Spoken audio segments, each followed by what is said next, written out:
Hey everyone, welcome back to my channel. This is Juliet from Jill's Closet, and if you're joining us for the very first time, you're highly welcome. Please do well to like, share and subscribe to my channel. Thank you. On today's episode, I'll be showing you how I went about the sewing of this beautiful lace skirt and crop top. So on my last video, I showed you how I went about the drafting and the cutting. So just join me as we sew it up. First, I'll be working on my lace skirt and I'll be starting with the front part of this skirt.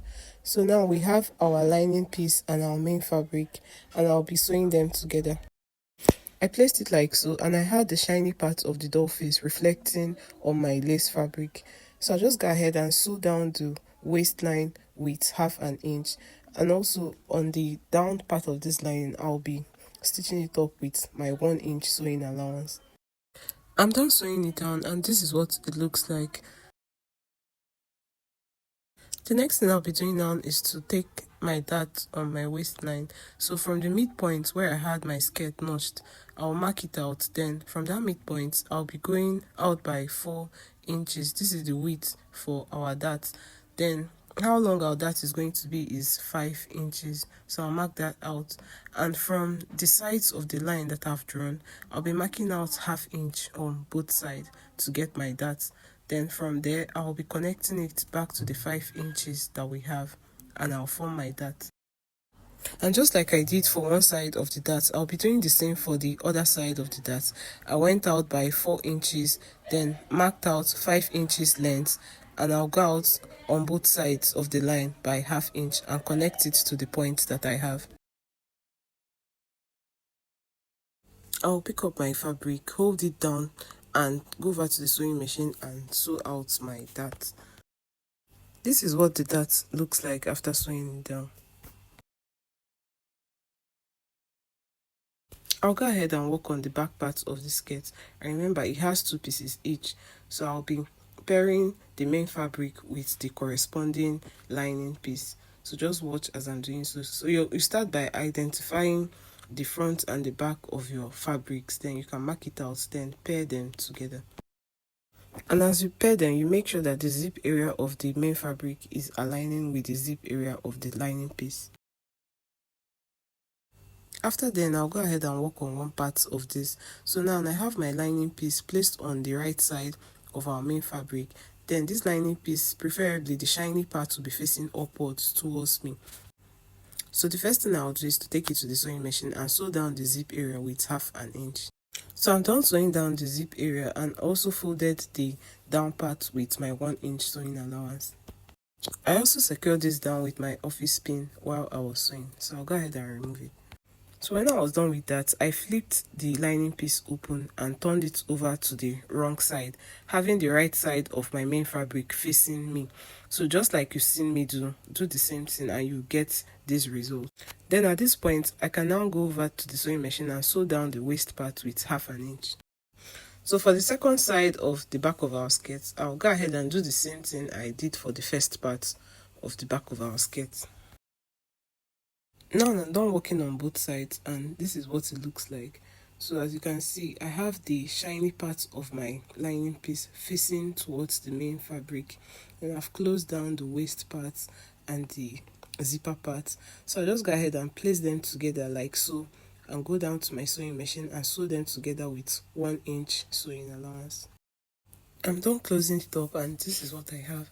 So the next thing I'll be doing now is to take my darts on the back of the skirt, just like I did for the front of the skirt. So from that midpoint, I'll mark out my width of 4 inches on one side and also do the same thing on the other side and go ahead and put my dart just like we did for the front piece.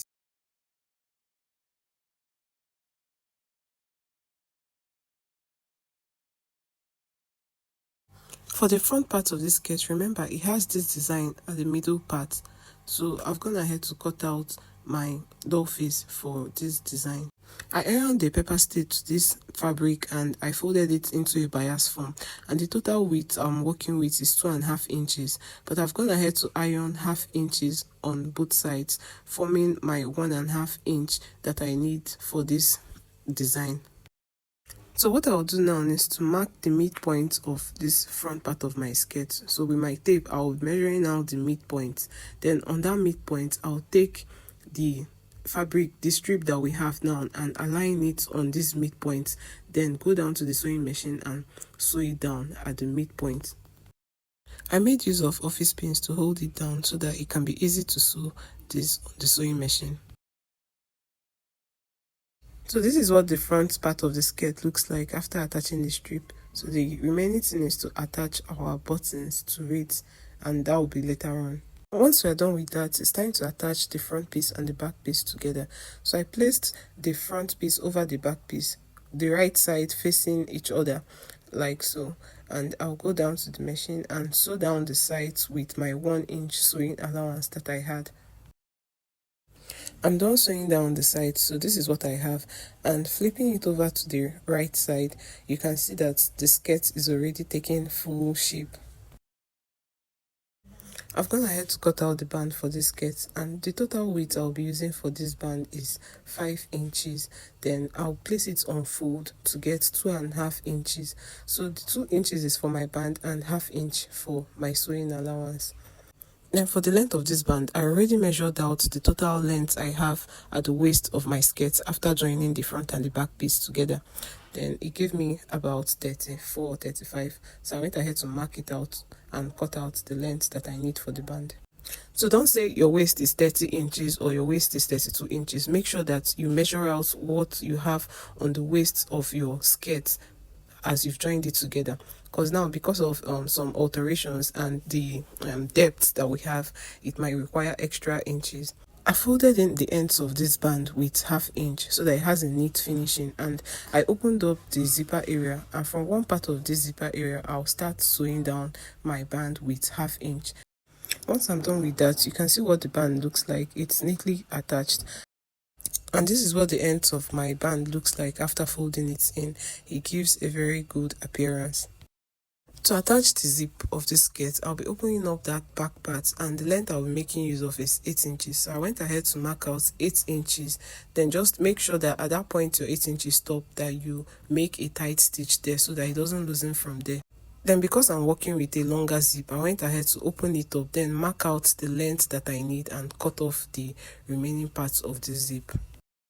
After attaching the zip, this is what it looks like, and you can see how neat it appears to be.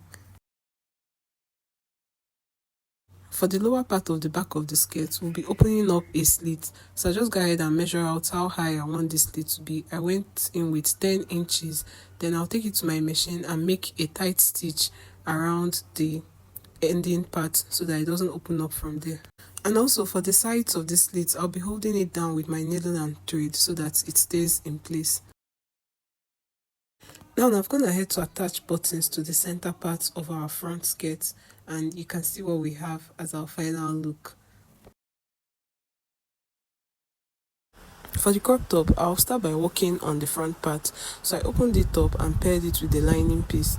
So at the base of the lining piece, I'll be folding it in with 1 inch sewing allowance that I have there. I've gone ahead to cut out facings that I'll use for the neck of the front piece. So just go ahead, fold your fabric into two like so, place it on the fabric and cut out the shape of the facing that you need. So I cut out 2 pieces of this facing, and I iron pepper stitch to one part of this facing. So with the right side facing each other, I'm going to place the facing like so, then go over to the sewing machine and sew down the down part of the facing with 1/4 inch. I'm done sewing it down, so I'm going to make notches around this down part so that when we flip it to the right side, it will come out very nice. So now you can see what it looks like on the right side. So I'll go to the iron and iron it flat. Then the next thing I'll do is to attach the facing to the right side of my lace fabric. So I've gone ahead to hold it down on the neck part and below the neck part with stitches. Then for my lining piece, I'm going to be using it to turn over the neck of the main fabric. So I'll be placing it in such a way that the shiny part will be facing upwards so that when I flip it open, it will be reflecting on my lace fabric. Now I held it down on the neck with half an inch, so I'll go ahead and create notches there before I turn it to the right side.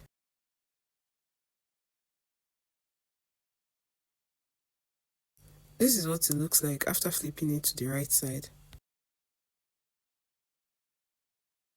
And at the neck of this dress, on the lining piece, I'm going to top stitch it so that it stays flat and in place. For the back part of this top, remember we have two pieces because it's going to be having a zipper. So now I'll be working on one part, and I've got ahead to sew down the down part of this top with my 1 inch sewing allowance. So now I'll place my lining piece on the right side of my lace fabric. Then I'll be working on the zipper area and also on the neck. So I'll be sewing them down with 1/2 inch sewing allowance. Now I've sewn the neck together and this is what I have. So I'll go ahead and flip this to the right side, and as you can see, the shiny part of my lining piece is reflecting on the lace. So now open up the neck part, then go ahead and top stitch the lining part on the sewing machine. After then, I'm going to turn it over to the wrong side again, and now I'll be taking it to my sewing machine to sew the zipper area with 1/2 an inch. This is what it looks like now, and as you can see, this is the back side of this dress. So now I'll flip it open to the right side and show you what I have. And I'll go ahead, take this to my iron and iron it flat. Once I'm done with that, I'll be doing the same thing for the other part of our back piece. So now I have the two back piece ready, and I'll be holding them together like so, then go over to the sewing machine and stitch it down with my 1 inch sewing allowance. Now this is what I have, and the next thing I'll do is to join the front piece and the back piece together with the right sides facing each other. So I'm going to place it like so, then go over to the shoulder part and stitch it down. So I'll be holding the shoulder together like this, the front piece and the back piece. And remember, we have our front piece lining and main fabric and our back piece lining and main fabric. So I'm just going to hold up the back piece lining and raise it up to the front to cover the other parts that I have, just like I'm showing you. Then go over to the sewing machine and stitch it down with 1/2 an inch. So I'm done stitching it down and flipping it over to the right side. This is what I have. So as you can see, at the right side, you won't be seeing where we stitched it, and it came out very neat. So I went over to the other side and I did the same thing for the other side of the shoulder. The next thing I'll do is to align my fabrics together and go ahead and attach my sleeves. So to make it easier for you, you can go ahead and stitch down this part with 1/2 an inch so that the lining piece and the main fabric stays together. For our sleeves, remember that when we cut it out, we had a part that is going for the front and the part for the back because the armholes are different. So now we're going to open it up to identify what part is the front and the back. So now, as you can see from the shape, this one is the back part and this is the front part that we labeled F. So for the fabric, we'll find the right side of the fabric and also the wrong side of the fabric, and I'll be facing the front armhole to the front part of this dress, and also make sure that the other part is aligned properly. So I'm sure if you've watched the video of our cutting, you will understand this explanation. So now, finding out which is the front armhole and the back armhole, we are going to create a middle point on our shoulder, and with the notch we already have on our sleeve indicating the middle part, we'll place them together and go over to the sewing machine and sew this down round the armhole with 1/2 an inch. So starting from this midpoint, sew it down to the back and sew down to the front. After attaching the sleeves, this is what it should look like, and as you can see, it's properly seated at the back and also in the front. So I'm going to hold these sides together and I'll be stitching up the sleeves and also the sides of my top with 1 inch sewing allowance, and I'll do the same for the other side of this top. Now I'm done with that, and you can see what it looks like after stitching down the sides. Opening it up to the right side, this is what it looks like. So you can go ahead and iron this out so that the seams sits perfectly. For the back part of this top, I'll be attaching my zipper. So I'll just open this middle part up and go over to my sewing machine and attach my zip. After attaching my zip, finally this is what our crop top looks like. So the zip is for easy access because this material is not very stretchy. And now I can go ahead and pair my crop top with the well-fitted lace skirt.